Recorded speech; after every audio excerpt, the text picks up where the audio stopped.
Good morning, everyone. Welcome. I'm Gary Ezell, and I'm proud to be a member of the Unitarian Universalist Congregation of Phoenix. And I'm especially honored to be leading worship this morning while our minister, Reverend Christine Dance, is off this week. Welcome. Welcome to our multi-platform, including in-person and interactive Zoom worship. Welcome home. For those of you joining us for the first time, a very special welcome to you. The Unitarian Universalist Congregation of Phoenix strives to be a spiritual community for our time, focused on diverse theological perspectives, radical inclusion, and knowing that issues and justice and equity shape everything we do.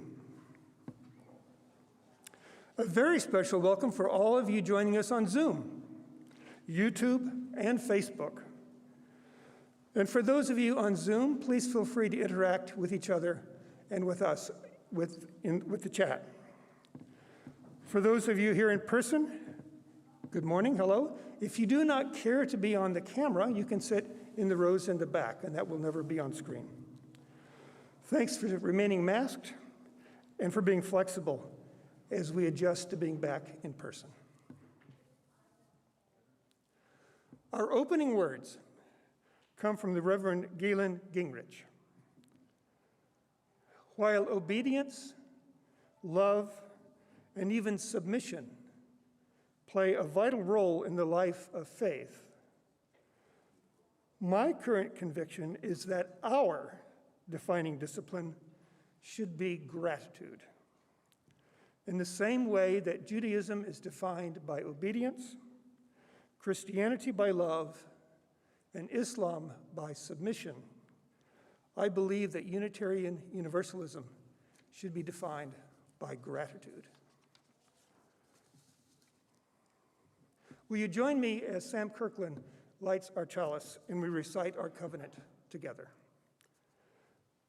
Love is the doctrine of this congregation. Hang on 1 second.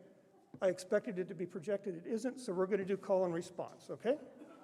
Okay, first line. Love is the doctrine of this congregation. Love is the doctrine of this congregation. The quest for truth is our sacrament. The quest for truth is our sacrament. And service is our prayer. And service is our prayer. To dwell together in peace. To dwell together in peace. To seek knowledge in freedom. To seek knowledge in freedom. To share our strength in fellowship. To share our strength in fellowship. Thus do we covenant. Thus do we covenant. And now, as we did last week, I invite you folks here to turn around and wave to the camera and welcome the folks who are on various forms of social media. And they're waving back to us, I can tell you that. That's good, thank you. Now, a bit of solemnity. As is our custom, we light a single candle when we learn that a member of our congregation has died. And we are so sad to tell you that Billy Butler passed away on Sunday, last Sunday, March 27th. Billy was 98 years old. She was the oldest living member of this congregation. She and her husband, Kermit, joined in 1958 when Lincoln Drive was a dirt road. This was all vacant land, and this building was not here. They joined 3 years before the building was built. Billy was a strong, fiery woman, full of stories, and she never met a stranger. She could make friends with anyone. Her health had declined over the past 4 to 5 months, and Reverend Christine reports that Billy had said that she was ready to go. Although that may be true, we are sad to lose her, and we will remember the outsized impact that she had on this congregation.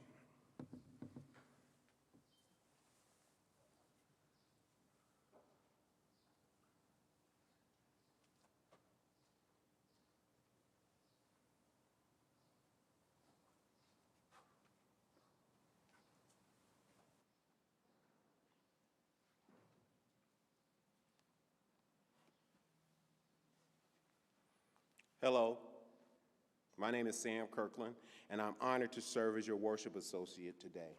Good morning. Everything going on at UUCP can be found at our website, phoenixuu.org, and our weekly newsletter, Compass. It's kind of weird having people in and out, and kind of feel like you got to kind of like project to a certain audience that's outside beyond here. But I always say, I'm thinking about my mom. I lost my mom in 2013. And so I always feel like I'm broadcasting out to her. All right. We have a very special online coffee hour today. Our coming of age youth will be joining coffee hour to talk about religion, society, and then relationships in breakout rooms. And if you've never had a chance to deal with the coming of age youth, you are in for such a treat. Our kids are phenomenal. I've been a mentor for about 6 different coming of age youth, and I see Sage Fisher walking around here now, and I'm thinking about, like, you know, the time we spent together, and go and get a chance to get a hope-filled thrust into your life. All right. There will be a coming of age mentor in each room to facilitate. This is a special opportunity for all of us, younger and older, to hear some thoughtful and varied answers to significant questions. Please join us. Okay, so Gary, you got to do something. You see that thing over there about donate? Yeah, the placard. You got to hold that up. Right. Because we got to ham it up a little bit. Okay. Keep me in line, sir. Okay, so Keep me in line. on April the 9th, it's a week from yesterday, just around the corner, and our 2-hour health auction is happening. Woohoo!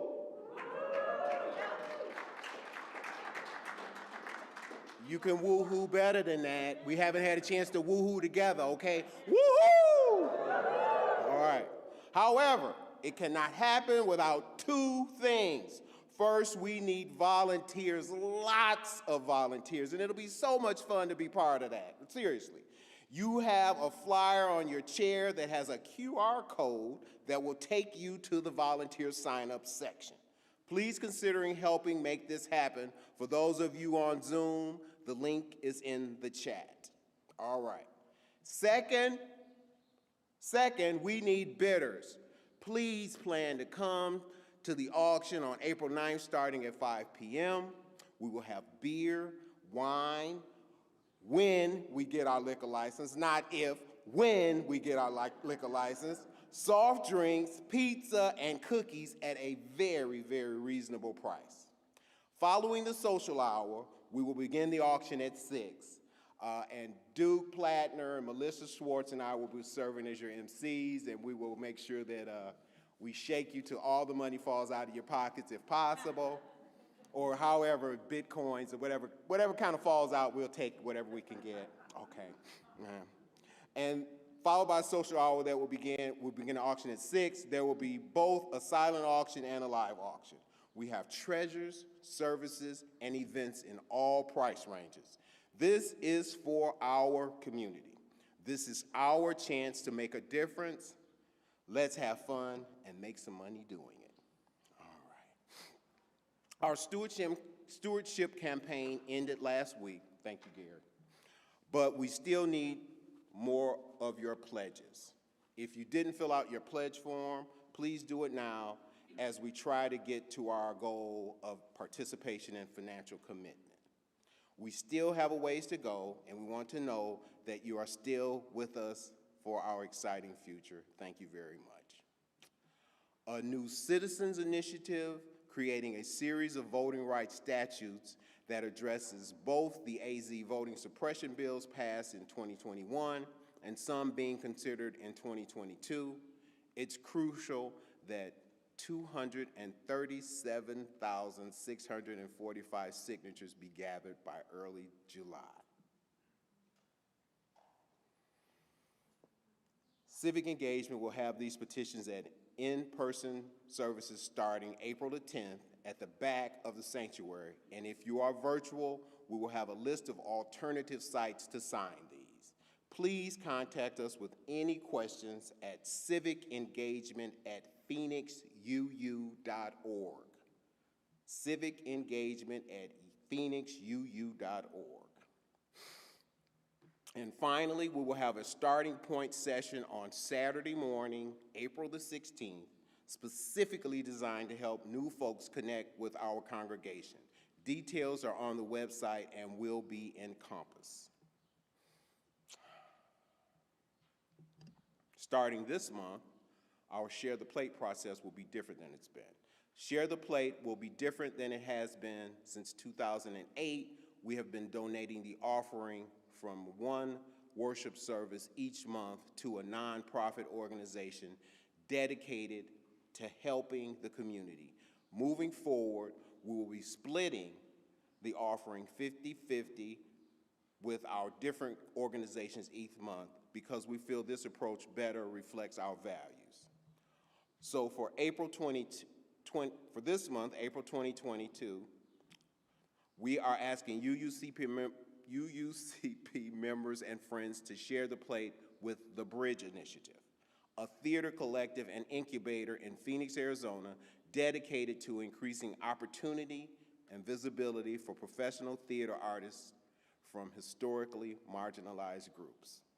With a focus on gender parity, the organization believes theater should act as a mirror and a window to inspire growth and build community, and they hold a safe and brave space to serve both artists and the audience. We ask you to be generous in your giving to support the mission of our beloved community. You can text UUCP to 73256. You can donate through the website, or you can send a check. And for all you give to our congregation and our community partner, we are so very, very grateful.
So, Sam reminded me to take off my mask while I was up here. We need all the help we can get, believe me. Okay, so we're going to do together time now, and I invite children and anyone young at heart to come up forward. This is going to be fun. Don't be shy. No one will be injured in this. Just because My- parents and grandparents are doing this, nobody will be hurt. We ask, please, any kid, young at heart. And then I'm going to invite Eric to come up.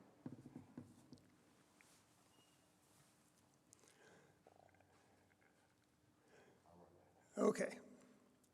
So we've got a small group here, but this is going to work. So one of the things that happens a lot in society is people get divided into groups. So we're going to do a little bit of a division game. So if you have a cat or cats at home, go stand by Sam. And if you don't, go stand by Eric. I wish we switched that one. I got a cat at home. You got a cat at home? Should have asked before. All right. Next one. If you have a brother or sister, Eric, do you have a brother or sister? You do have a brother. Go stand by Eric. And if you don't have a brother or sister, stand by Sam. All right. Win the lottery. If you like peanut butter, go stand by Sam. If you don't like peanut butter, stand by Eric. Okay, peanut butter wins. Okay, if you have missed school this year because you were sick, stand by Eric. If you haven't missed school because you were sick, stand by Sam. All right, right.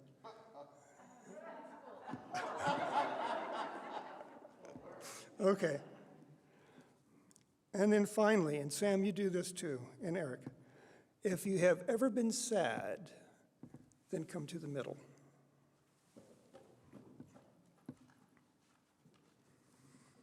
Now, we often divide people in many ways, sometimes silly, sometimes with reason, sometimes with not good reason.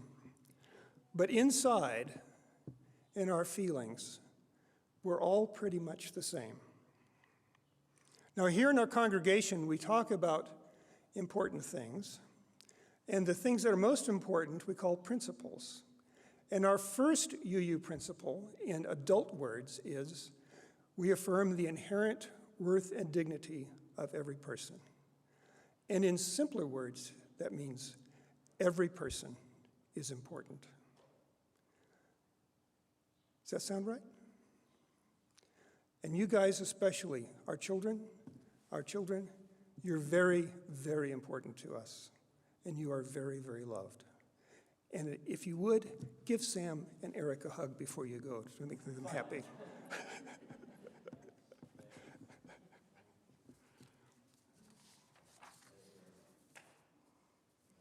Thank you, folks.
It's a time when we share the joys and sorrows of our community.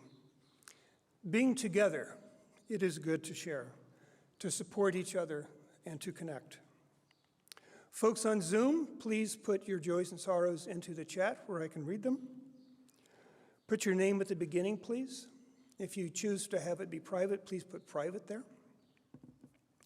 For those of you here in person, the joys and sorrows cards were at the back. I've received one that we'll talk about. So let's take a deep breath while we create space for the joys and sorrows of our community. And as they come in, I'll just mention that, of course, in our greater world, there is so much going on that is so troubling. And simultaneously, it's yellow flower season in the spring here, and it is absolutely lovely. Both of these things are true at the same time.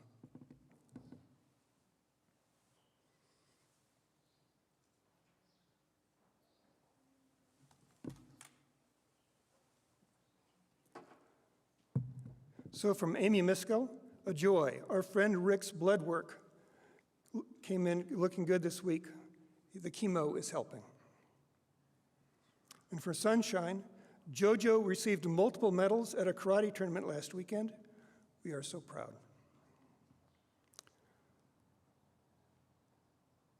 And it looks like something's coming in from the Lifshitz family, but I can't see it yet.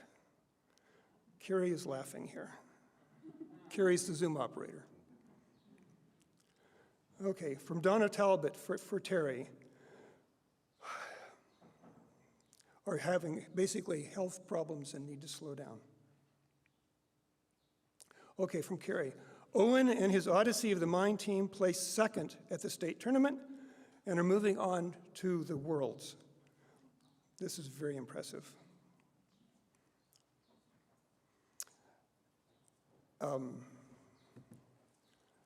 Things are coming in too fast here. This is from Militia Schwartz. Two joys. Congratulations to our 2022 Arizona Science and Engineering Fair winners. And Gabby Amade and her team placed third in Earth and Environmental Sciences. Whoa!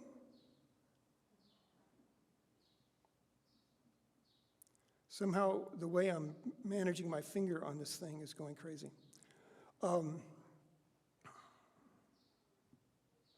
See what I'm missing.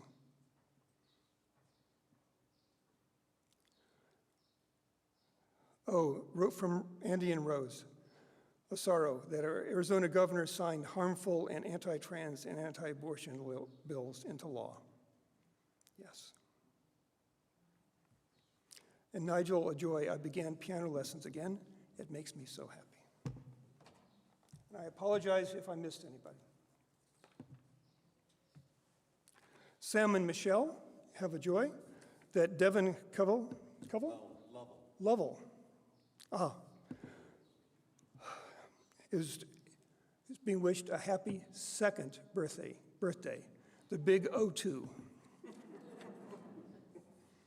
And from Penelope, I now play soccer. Very good.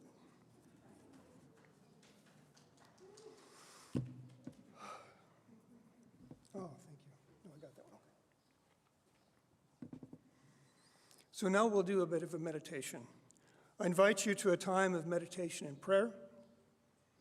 Center yourselves. Put your feet on the floor if you wish, settle in place, and take a few deep breaths.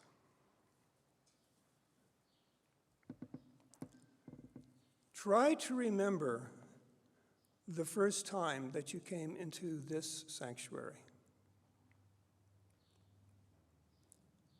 And now try to imagine a time when it was not here. Imagine being part of the group that included Billy and Kermit Butler and the people who bought this land, 10 acres on a dirt road, believed so strongly that what they were doing was important, that they bought the land and built this building. All things pass.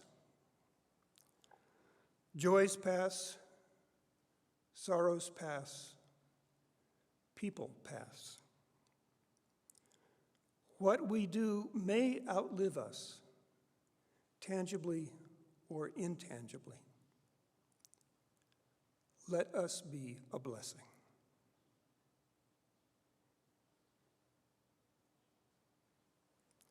Amen, blessed be, and Ashe.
When I was walking in with Aaron earlier today, I was reminded that the first instrument that I picked up at my parents' urging was the clarinet. And I was just, all of a sudden it came back to me in a whoosh. So I hope that even my mother could hear that clarinet and feel like, wow, my son is really, no. She know better.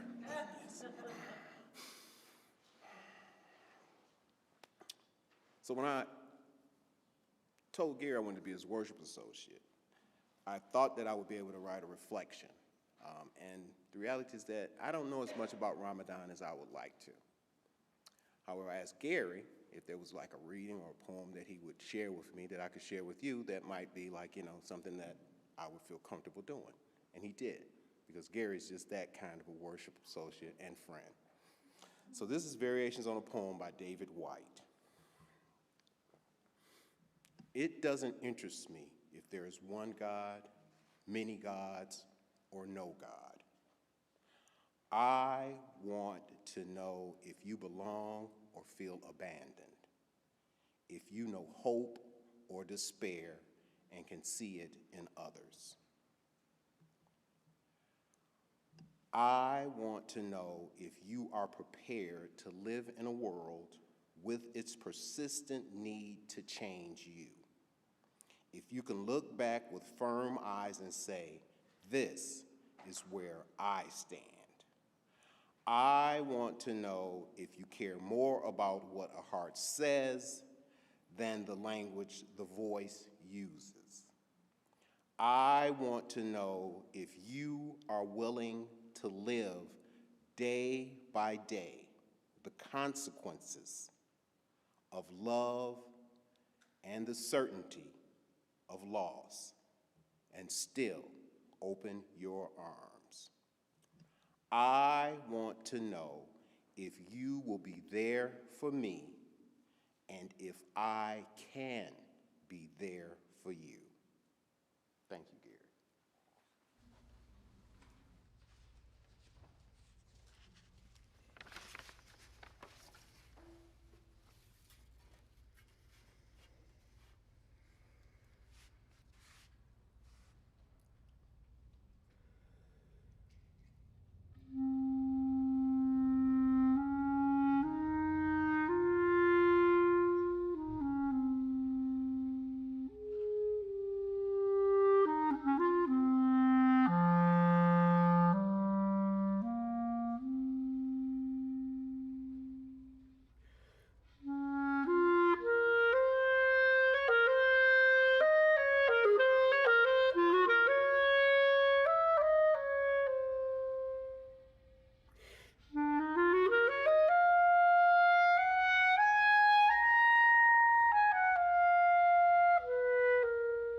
Thank you so much for that beautiful music today.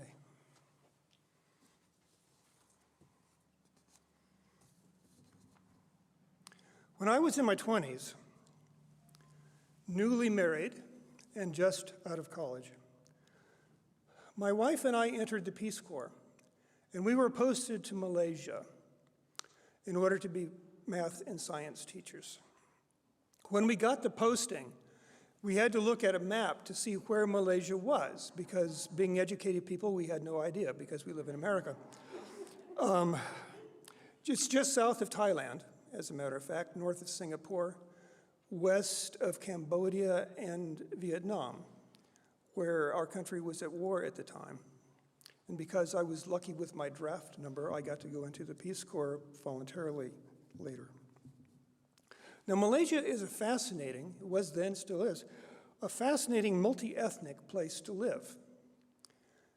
It's about 50% Malay who are Muslim, and about 40% overseas Chinese, and about 10% folks from India who are Hindu. So we got to have holidays and celebrations of all kinds. Now, most of our students were Muslim, as was the family that sort of adopted us, and from whom we became very close to them, and we learned a lot. Now, I offer that bit of personal history to explain why. When Reverend Christine was meeting with the worship associate several weeks ago and said the service today, April 3rd, was to be on Ramadan, and she would be away, and who wanted to give the sermon? After a silence, I said, okay, I'll do it. Now, I recognize that my experience from 50 years ago, just about, does not qualify me to speak with any authority about Islam or Ramadan. I am not Muslim. I have never participated in the monthly fast. I can describe the basic facts about Ramadan, as could anybody with access to Wikipedia. But as an attempt to remedy that limitation of mine, I was able to have conversations with folks who are Muslim and who are very generous with their time and thoughts. So today I want to do three things: describe the basic facts about what Ramadan is, and describe what my Muslim friends told me about what it means to them to go through this. And then also then to try to suggest some things that we Unitarian Universalists might be able to apply to our lives. So, some basics. Ramadan is the 9th month of the Islamic calendar, which is lunar. Each month begins with the sighting of the crescent moon, which happens roughly every 30 days. So the calendar shifts, Ramadan shifts, about 10 to 11 days each year relative to the Gregorian calendar, which is what we follow. Now this year, the beginning of Ramadan was last night, April 2nd. According to Islamic tradition, it was in the month of Ramadan that the angel Gabriel first began dictating the Quran to the Prophet Muhammad, and that is why Ramadan is the holy month. Now, Ramadan is observed by Muslims worldwide as a month of fasting, prayer, reflection, and community. Observing the fast is one of the 5 pillars of Islam and is obligatory for everyone who can do it, except for those who are otherwise exempt, such as women who are breastfeeding or pregnant or menstruating. And what does the fast mean? It means that from the first light of dawn, not sunrise, but the first light of dawn until sunset, you don't eat and you don't drink. No food or water from the first light of dawn until sunset.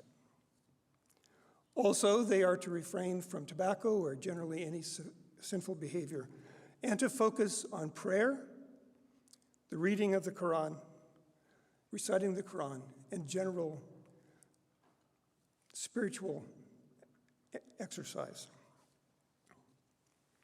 So, why? Why do this? This is what my Muslim friends were explaining to me. By the way, it is a hard thing to do. When I was in Malaysia, I decided one day during the fasting month I would give it a try. And I lasted maybe a few hours before I just felt I needed to drink, and that was it for me. And the conversations I had emphasized some key reasons for people who do this, what they get out of it. One is that the actual experience, bodily feeling of hunger and thirst, tends to make you more empathetic with the people for whom it isn't a choice, people who are hungry and thirsty all the time because of their circumstance. It makes you more empathetic. It makes you more willing to give to charity, to give alms, and giving alms is another one of the 5 pillars of Islam. It's also true that doing without makes you more appreciative of what you have. Fasting helps you realize what you take for granted. And in a way, we have been fasting for about 2 years now, not being able to have the human connections that are so important to us, almost as important as bread and water. And it feels so good now to begin to be able to break that fast. Another benefit that people mentioned was that successfully refraining from doing these things that you really want to do, eat and drink, increases your capacity to withstand temptation in general. It's not just the fasting. You're also spending the month in reflection, reading the Quran, reflecting privately, and in communal prayer. It's a month of spiritual exercise, both physical and mental. A month of recommitment to the faith and all that it means. The goal is to become stronger, a better person, and to demonstrate your devotion to God by doing this hard thing. There is also the aspect of community. If you are Muslim, and especially living among Muslims, you're doing this with everyone around you. You're doing it with people worldwide. When we were living in this small town in Malaysia, the food shops were very busy after sunset when people could gather, because this was a time that people were basically celebrating their community and a lot of socializing. And then the big feast at the end of the fast is the biggest holiday of the year. And people go around and visit friends and family. Lots of fun foods are made and people go around. And we were taken around by the family that had sort of adopted us to visit all the folks in the compound. We didn't realize that we should not eat very much at the first place. It tasted good, but it was too much. So every culture has its celebrations where people connect, right? We are social creatures. We need to do this. This is the biggest one of the Islamic year that will happen at the end of Ramadan.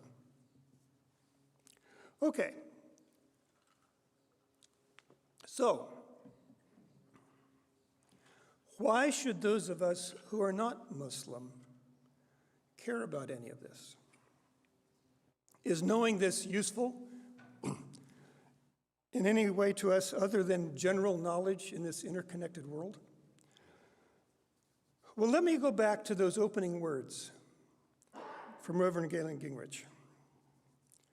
In the same way that Judaism is defined by obedience, Christianity by love, and Islam by submission, I believe that Unitarian Universalism should be defined by gratitude.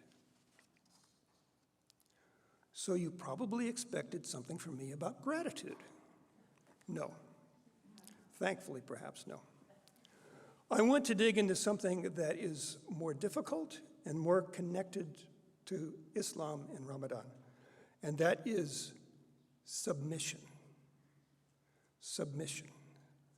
I imagine that that is a word that makes a lot of us very uncomfortable.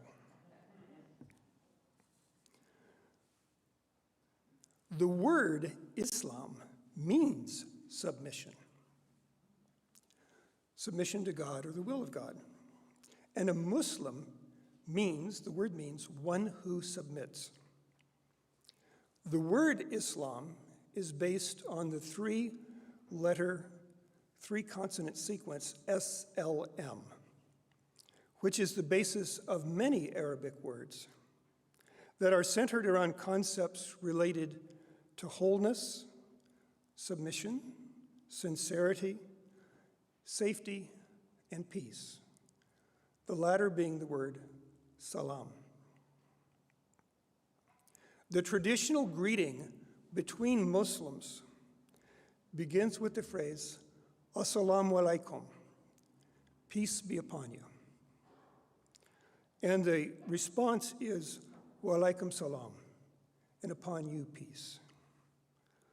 So there's a deep connection, both in language and practice, between peace and submission. So here's a question, here's a thought. Does peace require submission? And I'm not talking about appeasing an aggressor or giving up principles that are most important, but rather acknowledging that our knowledge is limited and we should approach our interactions with some humility. If we want ours to be a more peaceful culture, do we need to balance our rampant American individualism with a willingness to commit or submit more of our energies and resources to the greater good? Now, Islam is part of a long religious tradition. Judaism, Christianity, and Islam are three Abrahamic faiths, that is, traditionally originating with the patriarch Abraham. With Judaism coming first, the word Judaism, Jews, comes from the name Judah, who was a great-grandson of Abraham through his son Isaac. Christianity, of course, is based on the teachings and life of Jesus, who traditionally comes through the line of David, which also goes back to Abraham. And Islam is also connected to Abraham through a different son of Abraham, Ishmael. And that began in 610 CE. Now, for all these differences, and there certainly are differences, all three have in common some basic things. One is that there's this fundamental concept that there is one God who is the creator and who has dominion over his creation. And he's separate from creation, has dominion and authority over it. People, humans, were created by God, separate from nature, over which we have dominion and authority. People are separate from the rest of creation. The material and spiritual worlds are connected but separate, with the material answering to the spiritual.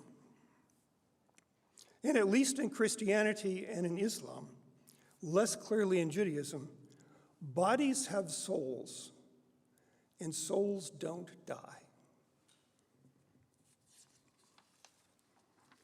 And for all these Abrahamic faiths, to live a good life is to obey God's commandments as best you can, and to confess your shortcomings, because we always fall short. God commands, and we obey.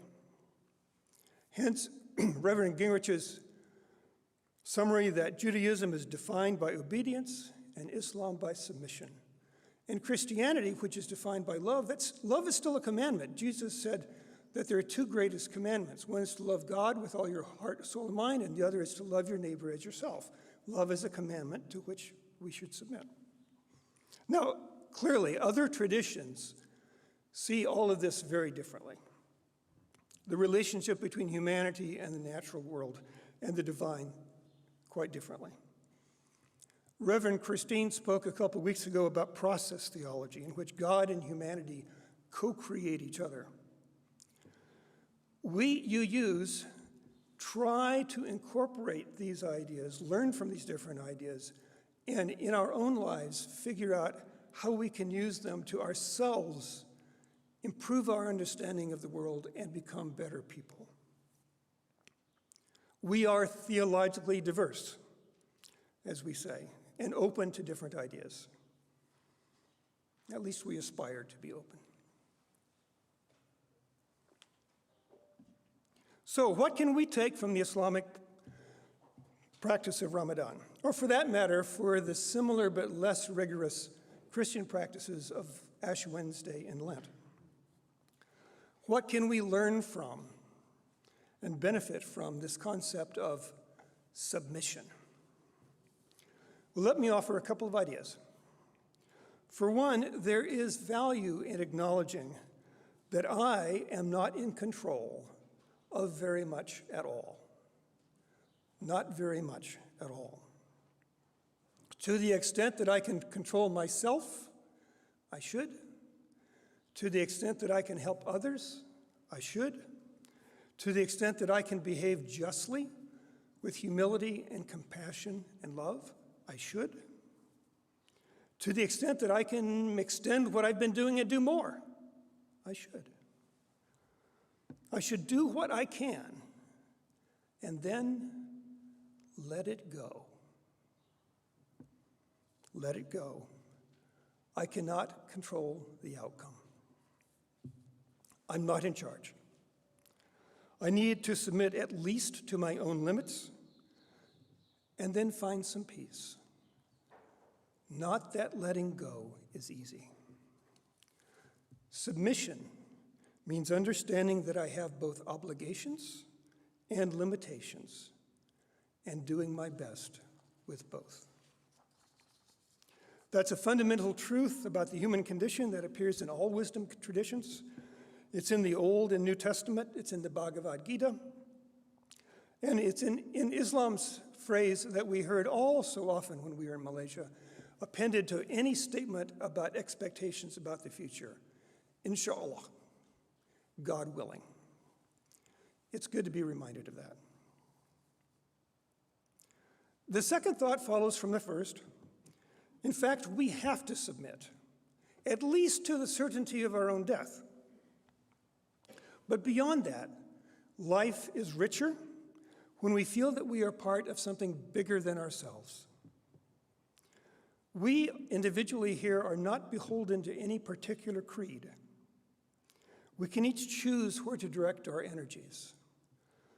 But as Bob Dylan sang back in 1979, you gotta serve somebody. Might be the devil, might be the Lord, but you gotta serve somebody. For me, to serve, to be a servant, feels like a form of submission, consenting to add my drop to the bigger flow and accepting that I do not know where it is going. So finally, is anyone in charge? Do we submit to anything besides complexity? Well, if I were a good rabbi or minister or priest or imam, I would probably counsel having faith in the Almighty who has a plan. I cannot do that. But neither am I a cynical nihilist. It may be that all we have is this world and each other, for however long we are in it. I suspect that is so, and for me, that is enough. I will submit to my ignorance, submit to the mysteries, and just be thankful, so thankful for this inexplicable fact that I am here. And so we are back to gratitude. I'm glad we are together. Assalamu alaikum. Peace be upon you.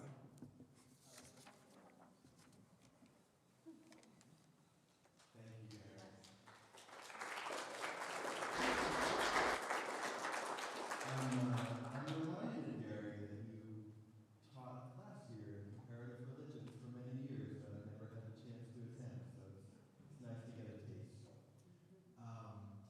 Before I introduce the last song, I realized that my introduction to Erin was not captured by the folks on Zoom, and I'm not going to repeat her biography, but I am going to repeat that Erin is bringing her chamber group here to our sanctuary next Thursday, the 14th, for a benefit concert that is going towards urgent humanitarian relief of refugees in Ukraine.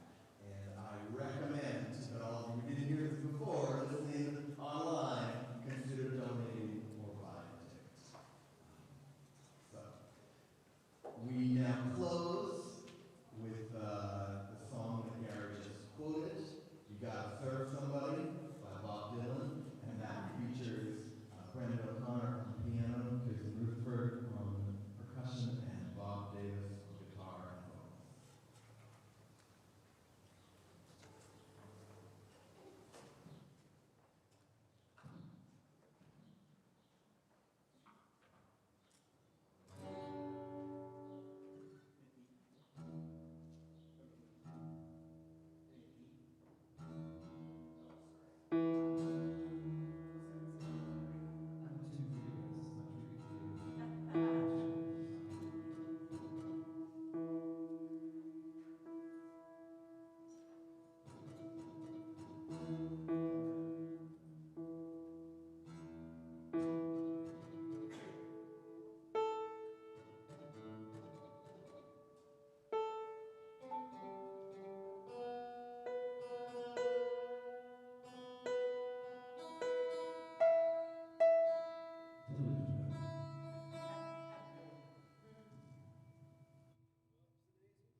Folks, we're going to try this one more time.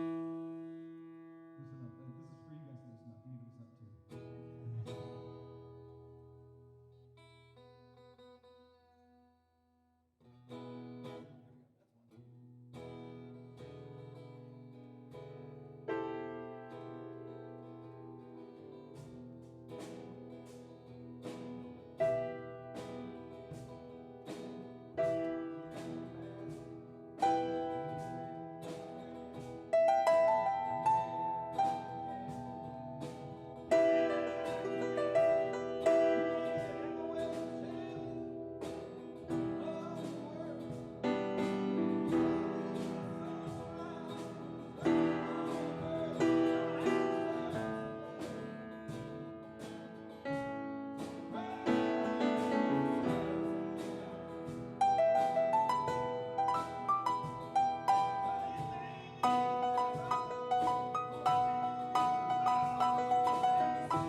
As we have done for the past couple of years, we're going to have online coffee hour immediately following the service, and this is our special one with the coming of age youth. And I hope that those of you, especially on Zoom, are going to be able to connect and have conversations with them. It's going to be very good. And that separate link is found in the chat, on the website, and in Compass, and is on the final slide. And we'll begin in-person coffee hour next week, April 10th. Our closing words come from our Unitarian forebear from the 1500s, Francis David. We need not think alike to love alike. Go in peace, go in love.